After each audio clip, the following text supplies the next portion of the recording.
ஆண்டவர் சிலருடைய கரத்தை பிரித்து கர்த்தர் வாக்கு கொடுக்கிறார். மகளே, பெரிய பர்வதம் போல நிக்குதா? மகனே, பெரிய மலைய போல நிக்குதா? இல்ல, அதை பார்த்து பயப்பட வேண்டாம், அதை பார்த்து அஞ்ச வேண்டாம். கர்த்தர் வாக்கு கொடுக்கிறார்.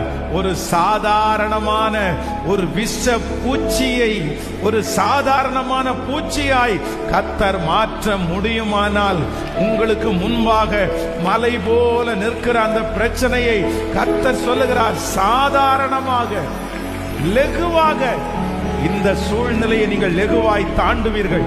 இந்த வனாந்தரத்தை நீங்கள் லெகுவாய் தாண்டுவீர்கள். இந்த போராட்டத்தை நீங்கள் லெகுவாய் தாண்டுவீர்கள். கர்த்தராகிய ஆண்டவர் வாக்கு கொடுக்கிறார், நான் உன்னோடு கூட இருப்பேன். நீ ஒரு மனுஷனை முறியடிக்கிறது போல இந்த மீதியானியரை முறியடிப்பாய். நம்புறவங்க கரங்களை தட்டி நன்றி நன்றி ஆண்டவரே, நன்றி நன்றி ஆண்டவரே, நன்றி. இருதயத்தின் ஆழத்திலிருந்து நன்றி. எத்தனை பேர் விசுவாசிக்கிறீங்க? ஹல்லேலூயா. இன்றைக்கு இந்த காலையில ஆராதனை ஆரம்பிச்சதுல இருந்தே ஆண்டவர் ஒரு வார்த்தை தான் திரும்ப திரும்ப திரும்ப சொல்லிட்டே இருக்கிறாரு. இல்ல, அது சாதாரணமான சூழ்நிலை தான், அது சாதாரணமான பிரச்சனை தான்.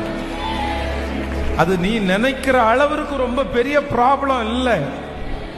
சுத்தி இருக்கிறவங்க பெரிய ப்ராப்ளம் அப்படின்னு சொன்னாலும் கர்த்தர் மட்டும் உங்க முன்னாடி நின்னுட்டு, அவருக்கு முன்னாடி மலைகள் பர்வதங்கள் சாதாரணம் தானே.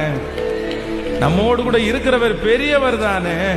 அவருக்கு முன்னாடி இந்த கடன் ஒரு பொருட்டு இல்ல, அவருக்கு முன்னாடி இந்த மனுஷன் ஒரு பொருட்டு இல்ல, அவருக்கு முன்னாடி இந்த சூழ்நிலை ஒரு பொருட்டு இல்ல.